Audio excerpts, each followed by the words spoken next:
एक तरफ सियासी गढ़ बचाने के लिए संघर्ष,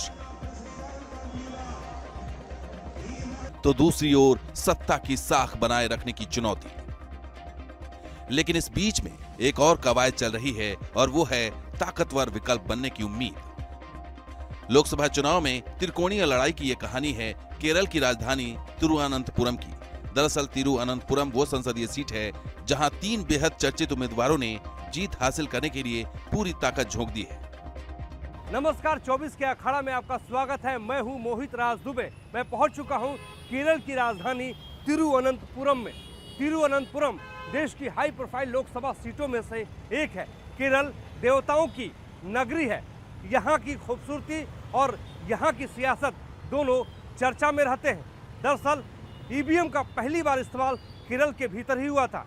केरल वो राज्य है जहाँ पर मंदिर और मस्जिद पर सियासत नहीं होती है, वोट नहीं मिलते हैं, बल्कि यहाँ पर राजनीतिक मुद्दों पर सियासत होती है और वही सियासी खेल बनाते और बिगाड़ते हैं। दरअसल 3 बार के लगातार सांसद रहे कांग्रेस से शशि थरूर इस बार यहाँ से लोकसभा चुनाव लड़ रहे हैं, तो उनके सामने भारतीय जनता पार्टी से राजीव चंद्रशेखर ताल ठोक रहे हैं और उन दोनों का खेल बिगाड़ने के लिए चुनावी मैदान में उतरे हैं सीपीआई से पन्नियन रविंद्रन। तो सवाल उठता है कि आखिर क्या है तिरुवनंतपुरम का सियासी समीकरण, किस रूप में यहाँ पर चुनाव लड़ा जा रहा है और यहाँ का मतदाता किन मुद्दों पर अपने मताधिकार का इस्तेमाल करेगा। तो आइए आपको तिरुवनंतपुरम की गलियों में लेकर चलते हैं और समझाते हैं कि क्या है यहाँ का सियासी मिजाज।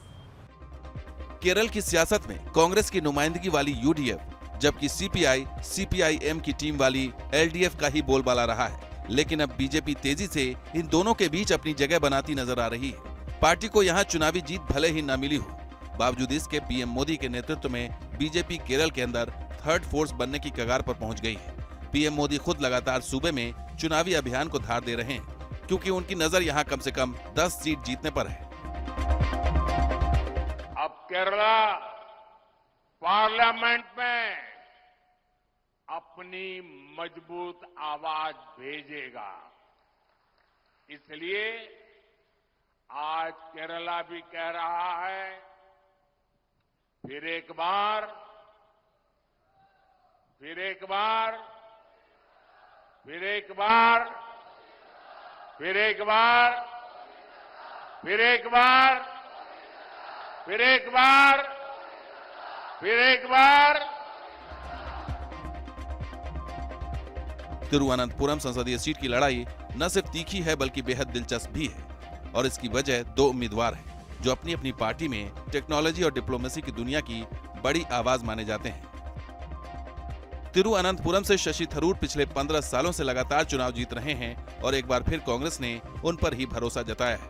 उनके सामने बीजेपी से केंद्रीय मंत्री राजीव चंद्रशेखर हैं, जबकि तीसरे उम्मीदवार हैं सीपीआई के पन्नियन रविंद्रन, जिनकी उत्तर भारत में भले ही ज्यादा चर्चा न होती हो, लेकिन यहाँ सब जानते हैं कि वोटर्स के एक तबके में रविंद्रन की कितनी गहरी पैठ है। उम्मीदवारों के इन 3 विकल्पों में से किसी एक को तिरुवनंतपुरम की जनता चुनने वाली है, लेकिन पलड़ा किसका भारी है, वोटर्स के रुझान से इसका अंदाजा लग जाता है। पक्का चलेगा मोदी के जादू। इलेक्शन और मोदी जी का जादू ना चले ये तो हो ही नहीं सकता है। इस बार कमल खिलेगा ऐसा मुझे विश्वास है। सीपीआई है सीपीएम में एक सेम है ना, ग्रुप है ना, सीपीआई सीपीएम का। अभी इधर ही ये तिरुवनंतपुरम में पन्नियन रविंद्रन पक्का है। We have 100% hope on Mr. Modi because Modi will do it and he has got the caliber to do it. Whatever he says is do it. That's what we people want. Simply during the election time, these people come here and give lot of promises which they won't do. But as far as he is concerned, whatever he promises, it will be done. Mahatma Gandhi ने एक वक्त तिरुवनंतपुरम को भारत का सदाबहार शहर कहा था, यानी वो इलाका जहां कुदरत ने अपनी नेमत बख्शी है और जिसके सामाजिक ताने बाने में लोकतांत्रिक हिंदुस्तान की झलक दिखाई देती है। तिरुवनंतपुरम के समीकरण की बात करें तो यहाँ कुल वोटर करीब 27,77,000 है, जिनमें महिला वोटर लगभग 14,59,000 है और पुरुष वोटर 13 लाख से थोड़े ज्यादा है। तिरुवनंतपुरम हिंदू बहुल इलाका है जहां हिंदुओं की संख्या 86.46% है, मुस्लिम आबादी 13.72% है और ईसाई धर्म को मानने वाले 19.1% है। दुनिया के सबसे अमीर मंदिरों में से एक पद्मनाभ स्वामी मंदिर ठीक हमारे पीछे है। ये केरल की आन बान शान है। दरअसल तिरुवनंतपुरम के बारे में अगर सियासी नजरिए से समझा जाए तो इसे जीतना इतना आसान नहीं है। कांग्रेस को 1952 के बाद यहां पर जीत हासिल करने में 28 साल लग गए। कांग्रेस ने पहली बार 1980 में यहां पर चुनाव जीता था। मौजूदा सूरत हाल में पूरे केरल की 20 लोकसभा सीटों के बारे में अगर बात किया जाए तो कांग्रेस के लिए यहां पर जीतना किसी चुनौती से कम नहीं है, क्योंकि 20 लोकसभा सीटों में से पहले से ही कांग्रेस के पास 19 लोकसभा सीटें हैं। भारतीय जनता पार्टी ने पूरी ताकत जो है केरल के भीतर लगा दी है। प्रधानमंत्री नरेंद्र मोदी सहित तमाम बड़े नेता यहाँ पे धुआंधार प्रचार करने में लगे हुए हैं कि केरल में बेहतर प्रदर्शन करके दिल्ली में 400 का जो आंकड़ा लगातार बीजेपी कह रही है उसे पार किया जाए। दरअसल केरल की 20 लोकसभा सीटों में तिरुअनंतपुरम और वायनाड दो ऐसे संसदीय इलाके हैं जहां के चुनावी नतीजों पर पूरे देश की नजरें लगी हुई हैं। राहुल गांधी वायनाड से दूसरी बार चुनाव लड़ रहे हैं, इसलिए राहुल कांग्रेस के लिए यहां सबसे बड़े इम्पैक्ट प्लेयर हैं। लेकिन इस वजह से केरल में राहुल खुद इंडिया ब्लॉक की एकता के लिए अवरोध भी बन गए हैं। उनके खिलाफ इंडिया ब्लॉक में शामिल सीपीआई की एनी राजा चुनाव लड़ रही हैं। इंडिया ब्लॉक के लिए तिरुवनंतपुरम में भी यही तस्वीर है और वोटर्स इस बात को बखूबी समझ रहे हैं। तिरुवनंतपुरम में डेवलपमेंट नहीं है, इसलिए नया आदमी आना है इधर, नया आदमी इधर आना है। I think Chandrashekhar is better. आदमी को लाना है, नए आदमी को लाना। Naturally, Shashi Tharoor, वही sir. because his voice is always heard in the parliament on almost all issues, and he's a man who knows the subject, and he can represent a capital city like Trivandrum. So naturally, Shashi Tharoor. Shashi Tharoor, Rajeev Chandrasekhar, Pannian, तीन candidates हैं। शशि थरूर अभी आपके MP हैं, तो कौन लग रहा है कि who is going to win? Whoever may win, but if Rajiv Chandrasekhar comes, it'll be better because he's a union minister and more development can come to Trivandrum. Thiruvananthapuram संसदीय इलाके में 7 विधानसभा सीटें हैं। इनमें बीजेपी कहीं नजर नहीं आती। सिर्फ 2016 में बीजेपी के ओ राजगोपाल को नेमोन विधानसभा सीट में कामयाबी मिली थी। इसके अलावा 2014 और 2019 के लोकसभा चुनाव में बीजेपी तिरुअनंतपुरम सीट पर दूसरे नंबर पर रही थी। ऐसी ही कुछ सफलताएं हैं जिनके बूते बीजेपी तिरुअनंतपुरम में कांग्रेस के किले को फतह करने का दावा कर रही है। लेकिन वोटर्स का मिजाज क्या बताता है, जरा ये भी सुन लीजिए। विकास അദ്ദേഹത്തിൻ്റെ अब उसका तो एटीट्यूड है, उसको जो जनता के लिए जो करना चाहता है, जो कर रहा है, ये सब देखेगा तो ना। आज तक कोई प्राइम मिनिस्टर ऐसा नहीं किया है। आज तक त्रिवेंद्रम अभी तक डेवलप नहीं हुआ, कुछ भी नहीं हुआ। 20 साल से शशि थरूर 5 दफ़ा एमपी था, क्या किया? नथिंग डूइंग, कुछ नहीं किया उन्होंने। So development is growing like step by step. Inflation also I don't see, like we are software engineers. Everyone is good. My friends are good. My family is good. So my neighbors are good. So I don't see any issues. Who is going to win? BJP, obviously. इस बार तो tight है, पिछले बार जैसा नहीं है। इस बार ट्रिवांड्रम में ये राजीव चंद्रशेखर बीजेपी की तरफ से, वो थोड़ा इसके लिए टाइट है। इसके बीच में एलडीएफ का कोई रोल नहीं है।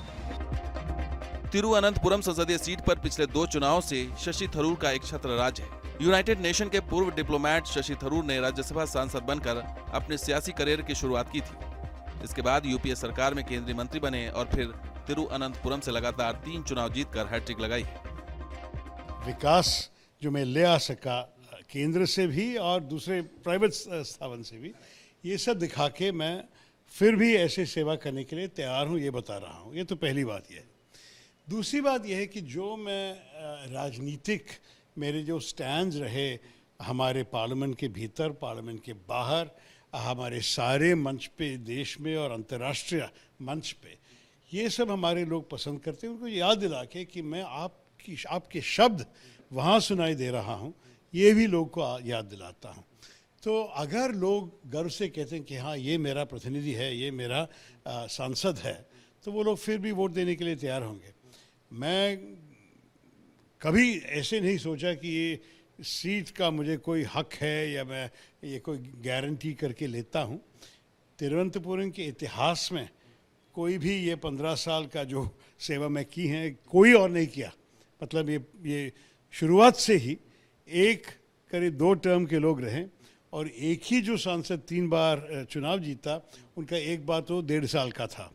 तो इसलिए 12 साल से ज़्यादा कोई भी यहाँ MP नहीं रहा है। मैं तो 15 साल का सेवा कर सका हूँ, फिर भी मैं एक और बार मांग रहा हूँ उनके जो विश्वास मुझे पहले दे चुके हैं, इतने साल दे चुके हैं, एक और बार मैं मांग रहा हूँ। और मेरे ख्याल में ये सब सुनने के लिए लोग काफ़ी तैयार हैं। मुझे तो जैसे अभी 4 साढ़े 4 हफ्ते के प्रचार हो चुके हैं, मेरी आत्मविश्वास बढ़ते बढ़ते जा रहा है। शशि थरूर के मुकाबले खड़े मोदी सरकार के केंद्रीय मंत्री राजीव चंद्रशेखर पहली बार लोकसभा का चुनाव लड़ रहे हैं। कहा जाता है कि राजीव सिलिकॉन वैली में टेक्नोलॉजी टाइकून बन सकते हैं, लेकिन उन्होंने अपनी इंटेलिजेंसिया का निवेश सियासत में कर दिया। यहाँ पे 15 साल से एक MP ने कुछ काम नहीं किया है। ये कांग्रेस और लेफ्ट का एक तरह से ट्रैक रिकॉर्ड ही है। केरल में इतने प्रॉब्लम्स हैं, तिरुवनंतपुरम में इतने सारे इश्यूज हैं जो 15 साल से उन्होंने MP ने या केरल के जो LDF सरकार है, दोनों आप जानते हैं इंडिया अलायंस के पार्टनर्स हैं, दोनों ने कुछ नहीं किया है और लोग काफ़ी परेशान हैं। आप टाउन देखिए या कोस्टल कम्युनिटी को देखिए, काफ़ी सारे परेशानियां सालों से इन्होंने कोई सोल्यूशन निकाला नहीं है। तो लोग ऊब चुके हैं, बहुत थके हुए हैं और बहुत ही गुस्से में हैं कि यहाँ पे जो विकास भारत में दिखने को मिल रहा है, जो नरेंद्र मोदी जी ने पिछले 10 साल उन्होंने करके दिखाया है, यहाँ पे उसका कोई साइन दिख नहीं रहा है।